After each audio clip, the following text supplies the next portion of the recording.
Hello students, मैं सुधा स्वागत करती हूँ आप सबका आपके अपने चैनल तैयारी ऑनलाइन में। आज हम डिस्कस करने जा रहे हैं worksheet number 70। Worksheet number 70 Hindi का वर्कशीट है और आज हमारा टॉपिक है साना साना हाथ जोड़ी। यह लिया गया है कृतिका से। आज का जो वर्कशीट है वह क्लास 10th का है। वर्कशीट है 21 दिसंबर 2020 का। बच्चों, अगर आप हमारे चैनल पर नए हैं तो चैनल को अवश्य सब्सक्राइब कर लें। आप हमारे चैनल तैयारी ऑनलाइन पे साना साना हाथ जोड़ी का वीडियो देख सकते हैं। साना साना हाथ जोड़ी का वीडियो देखने के लिए आप आई बटन पे क्लिक करें और वहां से जाकर के साना साना हाथ जोड़ी चैप्टर अच्छे से समझ सकते हैं। बच्चों, साना साना हाथ जोड़ी एक यात्रा वृतांत है और यह लिखा गया है लेखिका मधु कांकरिया जी के द्वारा। मधु कांकरिया की रचना है साना साना हाथ जोड़ी। उन्होंने अपनी यात्रा वृतांत को लिखा है। यात्रा वृतांत कहने का अर्थ है बच्चों, यात्रा के दौरान जो भी चीज़ें उन्होंने देखा, जो भी घटनाएं उनके साथ घटी, उसका हूबहू चित्रण उन्होंने इस पाठ में किया है। तो चलिए स्टार्ट करते हैं आज का वर्कशीट। बच्चों, अब हम नए पाठ की शुरुआत करते हैं। इस पाठ का नाम है साना साना हाथ जोड़ी। यह पाठ एक साहित्यिक विद्या प्रकार यानी यात्रा वृतांत है। किसी स्थान की यात्रा करना, यात्रा के दौरान पहुंचने का साधन, उस स्थान की भौगोलिक स्थिति, सामाजिक, आर्थिक और सांस्कृतिक परिवेश का सही रूप में वर्णन करना यात्रा वृतांत कहलाता है। तो बच्चों, यात्रा वृतांत किसे कहते हैं? तो यहाँ देखिए बच्चों, अगर हम या कोई भी व्यक्ति कहीं किसी जगह की यात्रा करता है तो यात्रा के दौरान पहुँचने का साधन, हम किस साधन से यात्रा कर रहे हैं? बस से कर रहे हैं, ट्रेन से कर रहे हैं या हवाई जहाज से कर रहे हैं।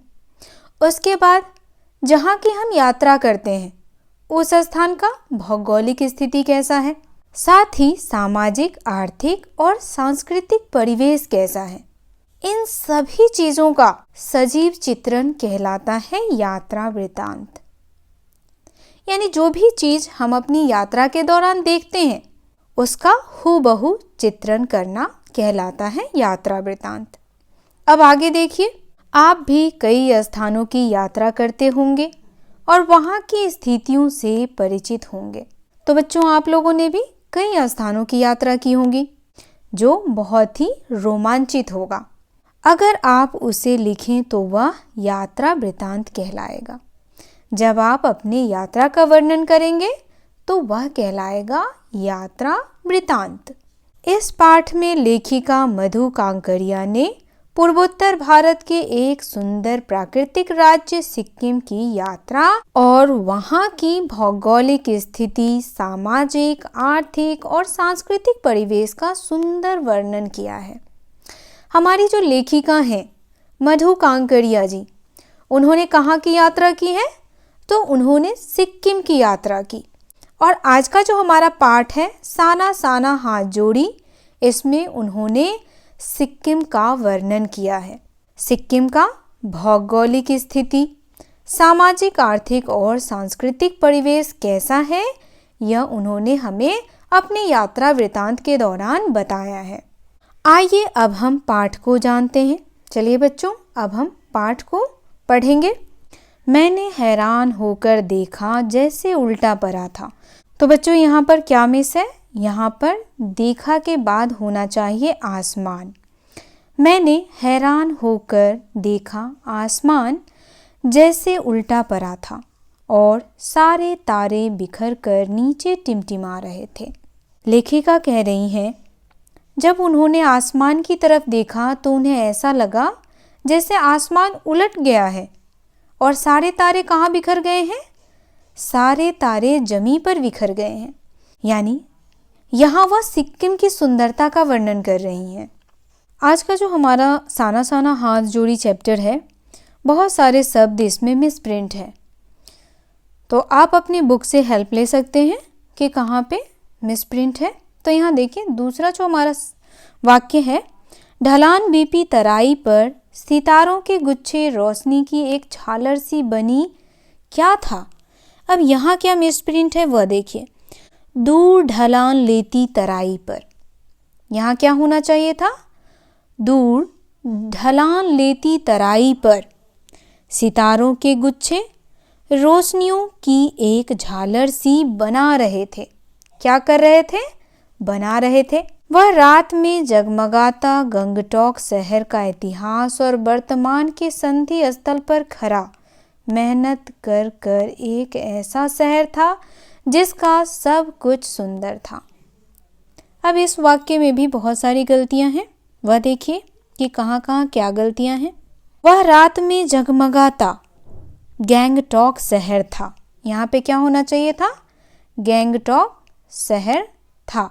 इतिहास और वर्तमान के संधि स्थल पर खड़ा मेहनतकश बादशाहों, यहाँ होना चाहिए था बादशाहों का एक ऐसा शहर था जिसका सब कुछ सुंदर था। अब क्या क्या सुंदर था, तो सुबह शाम रात, रहस्यमयी सितारों भरी रात में सम्मोहन जगा रही थी। तो वह जो सितारे थे जो टिमटिमा रहे थे, वह सब क्या कर रही थी, सम्मोहन जगा रही थी। अब देखिए बच्चों, लेखिका कहाँ की यात्रा कर रही हैं, तो लेखिका सिक्किम की यात्रा कर रही हैं। सिक्किम जो कैसा प्रदेश है, पहाड़ी इलाकों का प्रदेश है, यानी चारों तरफ पहाड़ों से घिरा हुआ है।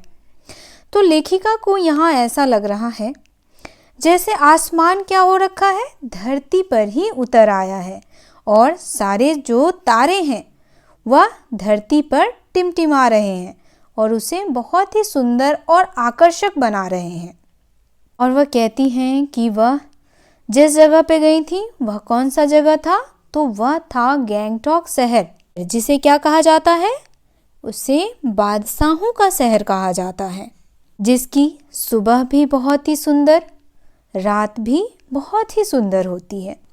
आगे देखिए, जादू भरे क्षणों में मेरा सब कुछ स्थगित था।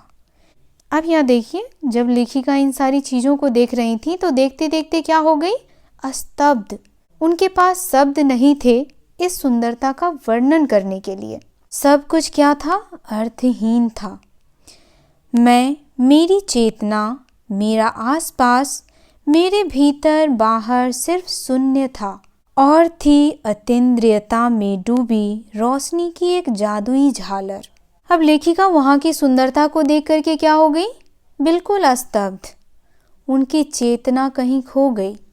यहाँ देखिए बच्चों, चेतना शब्द का अर्थ होता है बुद्धि, या आप कह सकते हैं समझ।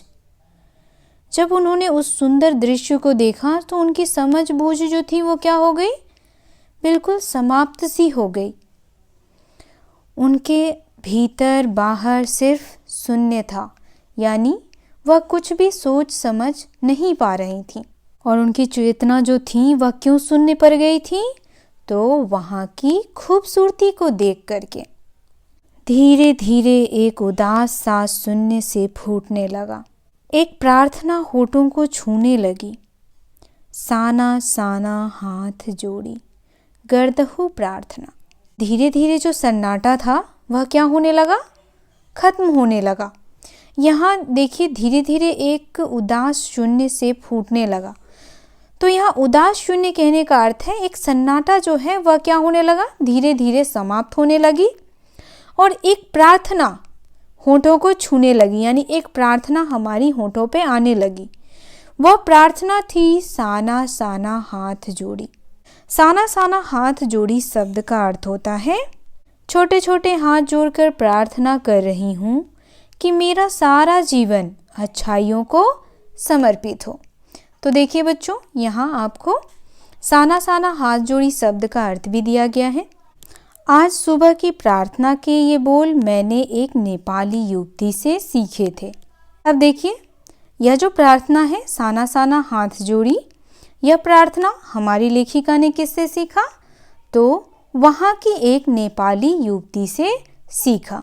तो चलिए बच्चों, अब देखते हैं साना साना हाथ जोड़ी से संबंधित प्रश्नों को। पहला प्रश्न हमारा है, यात्रा वृतांत किसे कहा गया है। और इसमें किस बात का वर्णन किया जाता है। जैसा कि मैंने आपको पहले ही बताया बच्चों, यात्रा वृत्तांत ये यात्रा से संबंधित होता है। इसके दौरान हम जिस भी साधन से कहीं जाते हैं यानी यात्रा करते हैं उसका वर्णन करते हैं। साथ ही वहाँ के भौगोलिक स्थिति, सामाजिक, आर्थिक और सांस्कृतिक परिवेश का वर्णन करते हैं। तो इसका उत्तर आप यहाँ से लिख सकते हैं। किसी स्थान की यात्रा करना, यात्रा के दौरान पहुँचने का साधन, उस स्थान की भौगोलिक स्थिति, सामाजिक, आर्थिक और सांस्कृतिक परिवेश का साहित्यिक रूप में वर्णन करना यात्रा वृत्तांत कहलाता है। तो ये हो गया बच्चों प्रश्न संख्या 1 का उत्तर। आप यहाँ से प्रश्न संख्या 1 का उत्तर लिख सकते हैं।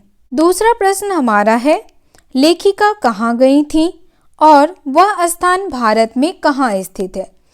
तो बच्चों लेखिका सिक्किम की यात्रा पे गई थी और वह पूर्वोत्तर भारत में स्थित है। चलिए इसका उत्तर भी देखते हैं। तो बच्चों यहाँ से आप प्रश्न संख्या 2 का उत्तर लिख सकते हैं। लेखिका मधु कांकरिया ने पूर्वोत्तर भारत के एक सुंदर प्राकृतिक राज्य सिक्किम की यात्रा की है। तो ये हो गया आपकी प्रश्न संख्या 2 का उत्तर। आप यहाँ से प्रश्न संख्या 2 का उत्तर लिख सकते हैं। तीसरा प्रश्न है, रात में जगमगाता गैंगटॉक शहर कैसे दिख रहा था। वहाँ की सुंदरता का वर्णन लेखिका ने किन शब्दों में किया। तो बच्चों रात में जगमगाता गैंगटॉक शहर कैसा दिख रहा था। तो बच्चों रात में गैंगटॉक शहर ऐसा लग रहा था जैसे सितारों से जगमगा रहा हो। और लेखिका ने वहाँ की सुंदरता का वर्णन कैसे किया। तो यहाँ देखिए, गैंगटॉक शहर का इतिहास और वर्तमान के संधि स्थल पर खड़ा मेहनतकश बादशाहों का एक शहर था। किसका शहर था। बादशाहों का। यहाँ देखिए बच्चों बादशाह शब्द नहीं लिखा गया है, आप बुक से लिख सकते हैं। जिसका सब कुछ सुंदर था। सब कुछ कहने का अर्थ है सुबह, शाम और रात। रहस्यमयी सितारों भरी रात में सम्मोहन जगा रही थी। तो ये हो गया आपके प्रश्न संख्या 3 का उत्तर। आप यहाँ से प्रश्न संख्या 3 का उत्तर लिख सकते हैं। कुछ शब्द जो हैं वह इसमें मिसप्रिंट है, आप बुक से उसकी हेल्प ले सकते हैं।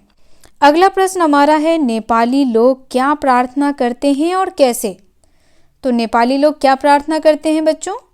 नेपाली लोग प्रार्थना करते हैं अपने छोटे छोटे हाथों को जोड़ करके साना साना हाथ जोड़ी गर्दहु प्रार्थना करते हैं। प्रश्न संख्या 4 का उत्तर आप यहाँ से लिख सकते हैं। अगला प्रश्न है, नेपाली युवती से लेखिका ने क्या सीखा। तो बच्चों नेपाली युवती से लेखिका ने वहाँ की प्रार्थना के बोल सीखे।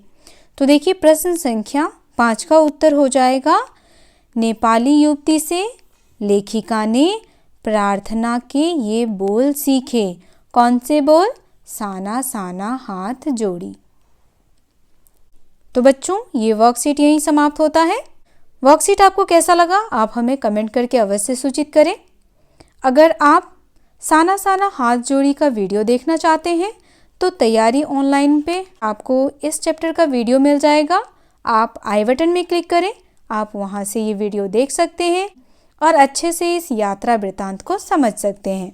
अगर आप हमारे चैनल पर नए हैं तो चैनल को सब्सक्राइब कर लें, बेल आइकन को दबाएं ताकि सभी नोटिफिकेशन आप तक पहुंचता रहे। वीडियो को लाइक करें और अपने दोस्तों के साथ शेयर करना बिल्कुल ना भूलें।